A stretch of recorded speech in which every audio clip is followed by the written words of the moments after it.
Hello strategy gaming enthusiasts, my name is AlzaboHD. In Victoria 3, you can play as the strongest and most prosperous polities of the modern world, but that's not the Alzabo way. Today, we'll be playing as a minor power of Mandarin miners in Malaysia, also known as Lanfang. This tiny tributary has an economy of 1 mine, an army of 3 soldiers, a GDP less than a lemonade stand, and is an unrecognized republic of about 73 Mojang employees. Join me as we take this tiny Qing subject state across the sea to the west coast of North America and form Chinafornia and the CCP. It's time to Hakka, Tuah, San Beijing Dino, create the longest Lanfang along the Pacific coast, and transform one of the weakest and poorest polities into a Hakka-cultured Confucian theocracy. With Iron Man mode activated, it's time to jump into Minecraft and punch trees to jumpstart our impoverished economy. The Republic of Lanfang starts their campaign with meager production, a non-existent military, and a relatively technologically developed society of some 70,000 Chinese farmers and miners. For our first 10-year plan, we're going to focus on building up a power base in Borneo before taking California, but this island isn't big enough for our aspirations. These surrounding Malay nations need Lanfang landlords, so we'll rival Brunei and declare war for their total annexation while swaying our Qing overlords with an obligation. Loyal only in name, our Hakka Republic seeks freedom and autonomy, so we'll bite the hand that feeds and raise our liberty desire while China actively aids our war. 1,000 nations of the Qing Empire thus descended upon Brunei, but there was no shade and no quarter, with all of northern Borneo joining us by June. Migration controls theoretically means we might get Chinese immigration if the Qing ever open their borders, and our attempt to befriend the British failed as our bosses in Beijing called us into conflict days after our treaty was ratified. The solution is simple and will subjugate Sintong, who fought on for 2 weeks before their voluntary association. Tea and crumpets fell upon Beijing, and the people of Lanfang could now believe in anything, with reform pulling us towards democracy and away from the mandate of heaven. China's truce with Beijing gives us 4 years to plan for our own independence. Prestige from a playwright enables us to declare California as an area of interest, and the bordering barony of Belungan was Malay be next on the menu. Thankfully, British food was not on the menu, but their friendship for 10 years was resecured with the British Borneo Agreement, while our soldiers reached the Belungan borderland. Total victory was achieved in less than 3 months and made Lanfang long, along with enforced democracy and desertification. Democracy is non-negotiable, and election-alikes is what Koreans crave, and thousands of peninsular prospectors pushed into our polity, ultimately enabling their assimilation into our primary culture. As for the Mongolian Chinese, Lanfang liberty desire had reached its peak in 1841, and by 1842, the British truce had ended, but our Bornean aspirations were only beginning. Sulu would accept our salvation via subjugation, and were fully taken by land and by sea. The obligation our leadership granted the Chinese had blocked us from declaring independence, but while we wait, we might as well take what remains of the Philippines. Maguindano was thus saved from Spain in 1844, and we've attained liberty, equality, and brotherhood for those lucky enough to be given democracy by gunboat diplomacy. We've taken a tiny tributary of 74,000 peasants and transformed it into a long Lanfang of over 1 million citizens in under 8 years, and with our obligations cleared, it was time for freedom from the Celestial Kingdom. A treaty with Portugal, named the Macau-London Lanfang Access Way, will make our revolution even easier, and in 1846 it was time for war. As a Hakka-cultured nation, it's only natural we also claim the Cantonese regions of Guangdong and Fujian, and with Britain and Portugal by our side, we'll all slide into the casino county of Macau. It's time to Hakka, Tuah, China, and while we might be outnumbered 7-1, we've got English guns, Portuguese funds, and a tiny force of 9,000 men ready to reclaim their ancestral homeland. January of 1847 began with 8,000 of our soldiers dying in the very first battle, and while we might not be strong at the art of war or even have a professional army, Sun Tzu never accounted for the boatmen of Britain.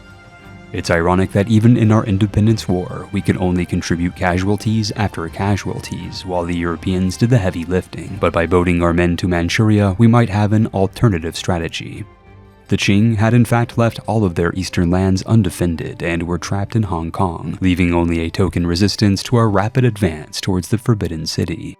Victory after victory forced the Celestial Court to divide their defensive forces, and while they managed to halt the northern invasion, the Portuguese nation swept across the Pearl River Delta.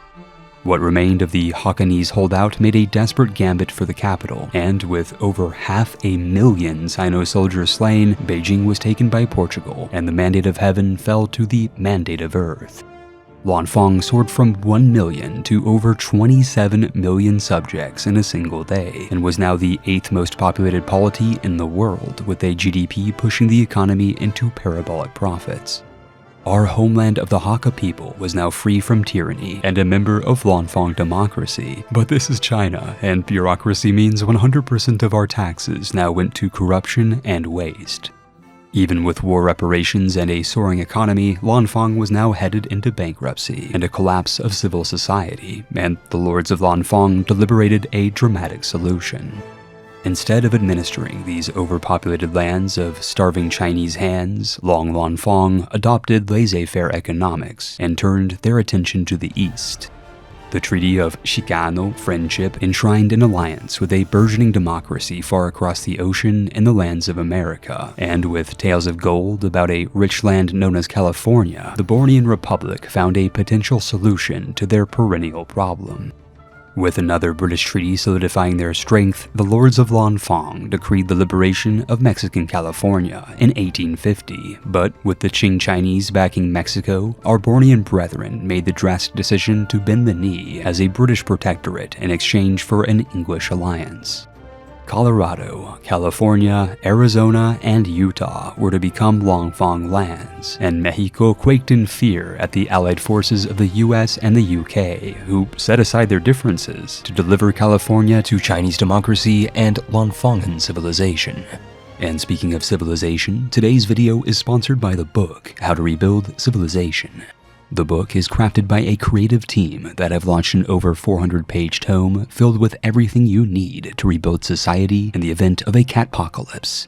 Starting with fire and basic tools, the book will take you through the history of human development with handcrafted schematics, equipping you with everything you need to progress society and technology to the Hoi 4 era. In-game, we're about to boat to California, so I love how I can learn everything about naval technology. The book makes for an aesthetic art piece, is fully durable to local fauna, and is an excellent gift for fellow strategy gaming enthusiasts. Knowledge is power, and within the book is a secret quest which, if solved in its entirety, places you as one of only 7 people in the world and allows your name to go down in history on the book website, in addition to obtaining a mystery gift. Support me, AlzaboHD, and rebuild civilization today by buying the book with the QR code on screen or in the description box below. And I'd like to thank my cats for their acting and Hungry Minds for sponsoring today's video. Lanfang thus set out to North America with an invasion fleet of 10 galleons transporting over 31,000 Hakkan regiments. In keeping with our martial traditions, thousands of our soldiers were slaughtered senselessly off the coast of Guerrero, while our allies actually pushed the front, which was bereft of defensive forces. In reality, Lanfang lives have only ever served as a distraction, but despite the tragedy of our men's mortality, their deaths were only a statistic, and on the macro scale, Mexico was being double-teamed by Britain and our American allies, and the cowboys of Washington busted through the Mexican border like the production of fertilizer following a Taco Bell dinner. Even the prophet of Chinese Christianity decided that this was the moment to overthrow the Qing dynasty, but despite our attempts to profit off this proposed prophet, the emperor sent the heavenly kingdom back into the depths of hell. The American occupation of Mexico City brought an end to the war, and Lanfang was now master over California and the western coast of North America. From Borneo to San Bernardino, the creation of Chinafornia crowned Lanfang as a transcontinental minor power, but if we are to attain further acclaim, we'll need diplomatic recognition. The strategy that we will now use is arguably cheese, and with earlier versions of patch 1.9, during the time I recorded this campaign, it was possible to offer unlimited embassies in exchange for recognition. The admittedly bankrupt treasury of Lanfang spared no expense in signing and building declarations, conventions, treaties, and embassies, flooding England with hotpot and Hakkanese bureaucracy. With dozens of duplicate Cantonese embassies now in London, the British had no choice but to propose the Lanfangen British Treaty of Commerce and Navigation, which welcomed our nation onto the world stage in 1853. Earning recognition catapulted our republic from a third-rate minor power into the 19th most prestigious polity, now capable of rivalry with Mexico and Brazil. All we need is independence from the people that fought so hard for our recognition. So we'll give Austria an obligation and Russia a vacation package so that they'll aid us in our fight for freedom. The unequal treaties that supplied London with edible food and functioning embassies were now forfeit and tossed into the dustbin of history. Even England's arch-enemy supported our bid with the Treaty of Merci Beaucoup, and in a Chinafornian miracle, Korean immigrants were now migrating to California. Assimilation in Victoria III revolves around cultures and toleration, and as Koreans are an East Asian ethnicity, this means that for the first time in Lanfang's history, we're able to assimilate them in America, and Hakka, our primary culture, and San Francisco. Chinese democracy has elected President Xi as our leader, a wrathful landlord with only basic financial competency. Even if he didn't huff honey and stuff his pockets with money, Xi's polity was on the brink of total bankruptcy. But at least our Cantonese culture has found a home in Baja Chinafornia. Preceding the imminent economic collapse, President Xi decreed that a port be built in San Beijing-Dino. The only way to distract people from financial crisis is through warfare, and with the support of Austria, Russia, and now France, it was time to be master of our own destiny, and Lanfang thus rallied for liberty from English hegemony.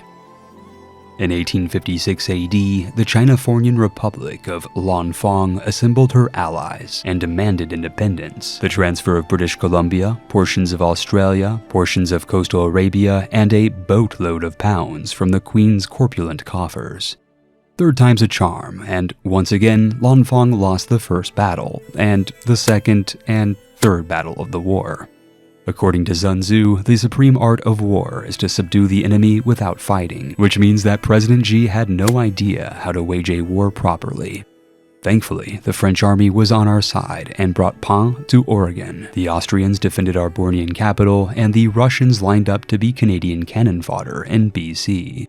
Russians also loved tax evasion and decided to live it up in London, and despite early setbacks, formed a beachhead that our baguette brethren used to roast the roast beef. It is a cosmic irony that Lanfang's litany of victories belonged not of their own merit, but to those of their allies, and with London calling to the faraway towns, Russia gave them a push out of the proverbial window. The strongest empire the world had ever seen had been beaten by an incompetent, bankrupt, and technologically backward Chinafornian republic, and peace secured President Xi a free, yet greatly indebted polity. If ever we are to recover from bankruptcy and move our capital to America, we'd have to give up everything we've gained and make the ultimate sacrifice, abandon Asia in its entirety. You can't move capitals between continents in Victoria III, and it is a shame that we will have to say goodbye to our 7.4 million GDP, 30 million people, and the red flags of our fathers. That said, Chinafornia can still turn a profit, and in 1859, President Xi sold the Chinese provinces back to China for 10,000 ducats a month, thus stabilizing the stagnant economy. If we are to make the Chinafornication dream a reality, we'll need to give it away now. And Brunei and Sulu were released as vassals, which we then gave all of our non-capital Bornean territory. To actually change the country's capital, we'll need to start a war, have the enemy side claim our last Bornean province, and lose on purpose, which isn't hard given the traditions of our military. Unfortunately, Britain and the Netherlands got involved and demanded our super-fed subject states, but with the dead weight of Borneo off of our shoulders, Lanfang's capital successfully moved to Sacramento, and our Hakka-cultured Chinese democracy was now 100% Chinafornian. we've lost almost everything, have only 655,000 people, no construction capacity or industry, and a GDP lower than Mexico. But much like a Chinese dragon phoenix creature that fell over, Lanfang will survive and thrive. Over the next half-decade, Lanfang suffered from supply shortages, a much more powerful Oregon demanding autonomy, a landlord plot that almost overthrew the state, and a concerted effort to rebuild industry and the semblance of a national military. Egalitarianism means that everyone is free to starve equally, and the national economy subsided off of diplomatic pacts and Qing province payments. Oh my God. We've got tools, paper, and legislative failure, and a balance that looks like a North Korean roller coaster. But finally, Chinafornia surpassed 1 million GDP in 1864. It's about time to hire a national navy. Confucian Chinese are now the third largest national ethnicity, and the invisible hand of Ayn Rand meant the engines of capitalism were ready to engage. Only bitter steel could secure our future, as a lack of railways meant infrastructure had reached a critical capacity. But it would take 6 years to get railed, so subsidizing ports were the only option as a stopgap measure. When even the barbarous Belgians were washing their hands, Chinafornia decided to expand their lands and ordered the annexation of their Aragonese vassal, gave Utah to America for Allied involvement, and prepared for war to make Lanfang long again.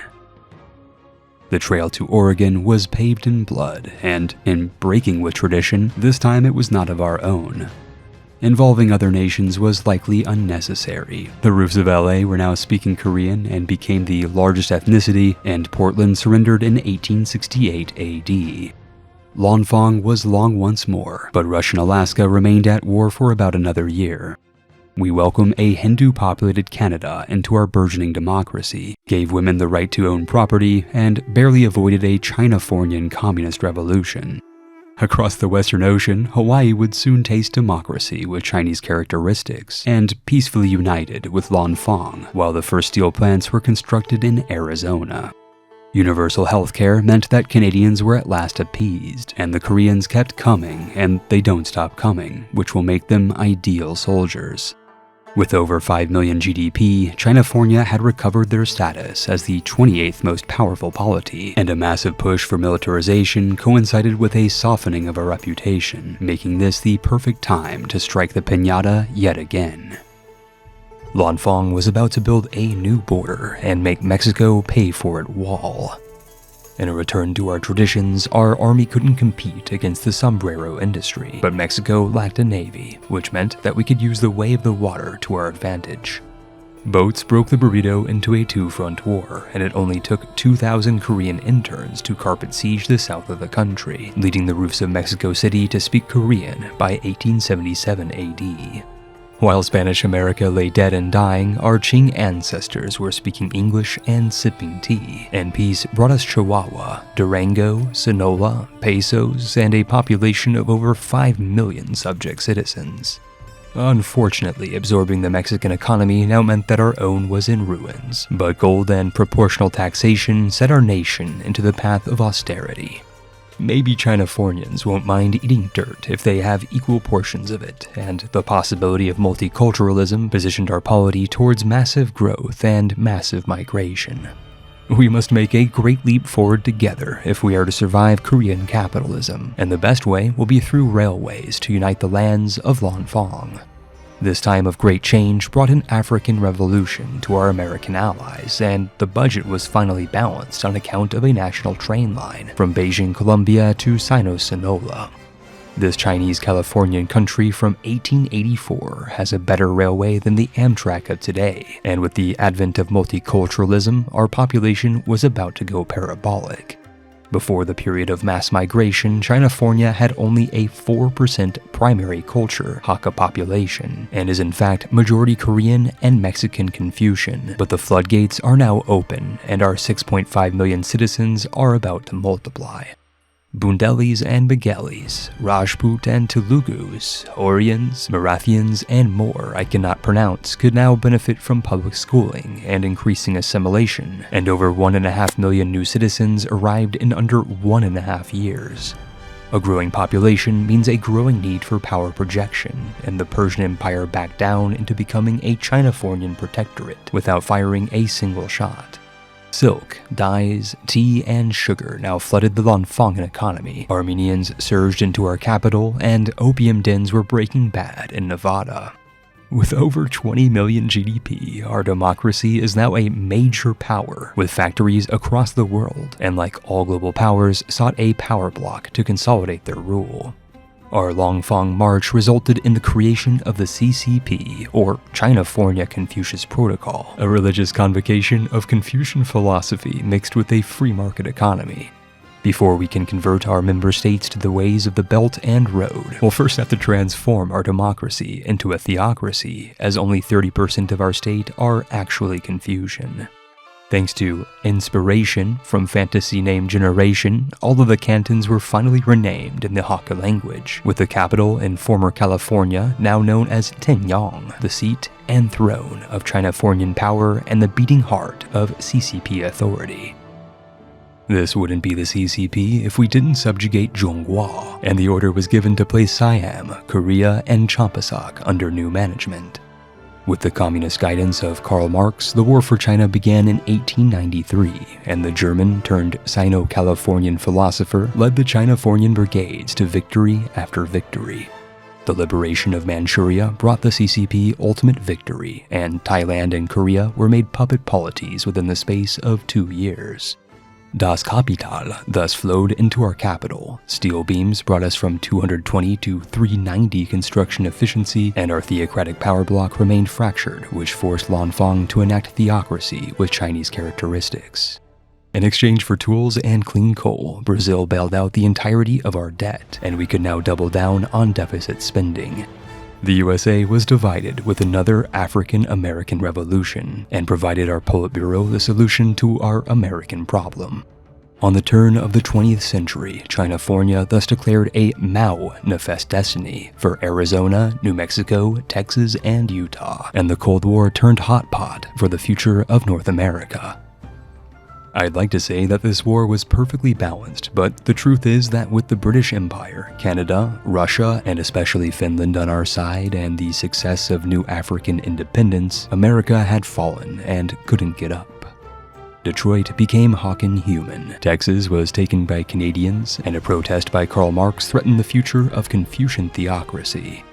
Nevertheless, Sinofornian flags flew over Washington, and the US suffered a humiliating defeat, which nearly doubled the length of Lanfang and secured the independence of the Rio Grande Republic. From Asian Alaska to the Gulf of Mandarin, Mexico, Chinafornia was notorious and big. It's time to establish companies and monopolies, force the Qing to pay off our debt with the Treaty of the Two Chinas, and finally enact theocracy to empower the Chinafornia Confucius Protocol. Cashing in on the Qing paid off our debt a second time. Construction efficiency was now over 1,000, and the CCP now had the 10th largest GDP. Women can now vote in the National People's Congress. Austria paid off almost 1 million ducats of our debt in exchange for coffee beans, and socialism was back on the menu. It's time to nationalize everything foreign, force China to resolve our debt a third time, and the world's first skyscraper was erected in 1909 within our capital of Tianyang. Unfortunately, our religious convocation still lacked the clout needed to convert our subject states to Confucius says. So, state religion will fill our hearts with faith. Vietnam became our puppet state, and the separation of church and Chinafornia was finally yeeted in 1914. It is perhaps ironic that our theocratic Confucian country had by now a Sunni and Hindu majority, with only 14% of our 40 million citizens practicing the true faith. We'll need to pump up these numbers with re-education and make Spain pay for it all. Chinafornia is by now the 3rd strongest state on Earth, and in under 3 years of state summer camp, the plurality of our polity had become Confucian. Cohesion for the CCP consequently began to grow for the first time in history. Construction capacity soared over 2,000, and Grenada would give up Panama, more or less consensually. This liberation would later grant us a canal to unite global trade, but it wouldn't come quickly. Instead, we'll put Confucian texts in the classroom to further empower the Confucian Protocol. Our pious power bloc had attained 50 cohesion, which allowed sacred civics too, and the imposition of Confucian state religion on Persia, which became the first state in the world to kowtow to our religion. In this timeline, Chinafornia had obtained universal suffrage and allowed the masses to vote for their monk of choice. Dubai chocolate was now Confucian, Cambodian monks fell in line, and Siam would tie out the true faith. In the largest acquisition to date, our Chinafornian Confucius Theocracy endeavored to subjugate the Qing state. We have a one China policy, and this land isn't big enough for the two of us, and in about a year, the so-called Great Qing had become our largest subject state. The Dutch made the mistake of hitching their anchor to the wrong boat, and our original Lanfang lands would be returned. The Panama Canal was completed, and our Confucian crown liberated the lowlands and Germany, which granted us Mecklenburg as our first European vassal. Chinafornia was the first to successfully explore the South Pole, had overtaken Britain to obtain number 1 in GDP, and could now impose their theocratic rule on every polity of the CCP. Portuguese East Africa was for some reason in Sardinia, Chinese Texas ran out of electricity, and a Japan divided by Russia opted for Lanfang protection. Our Confucian protocol spread across the entire world. Mainland China came under direct control as a puppet. The people of northern Germany rallied for Chinese philosophy, which was voluntarily imposed, and Bhutan and the Evergrande became our final subject states. In 1933 AD, Lanfang in Chinafornia is by far the strongest polity on planet Earth, has the second most prestigious power bloc in the form of the theocratic CCP, and has the world's highest GDP with a population of nearly 70 million citizens. More than 20% of the state are of our primary culture, with an additional 1/5 being Korean and Han Chinese, and minorities of Mexicans and Japanese, which together form over 26 million people in the state of California.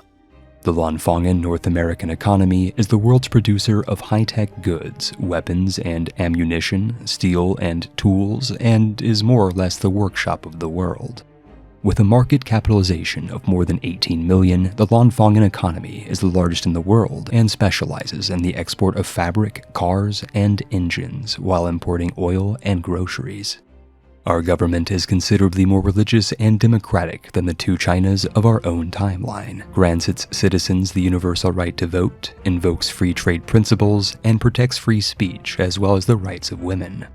With a construction efficiency of almost 6,000, Lanfang can seemingly spawn entire industries overnight. Our four companies have worldwide monopolies, and due to our proselytization, the Confucian religion is present in Germany, Iran, Afghanistan, Asia, and North America, with over 324 million believers.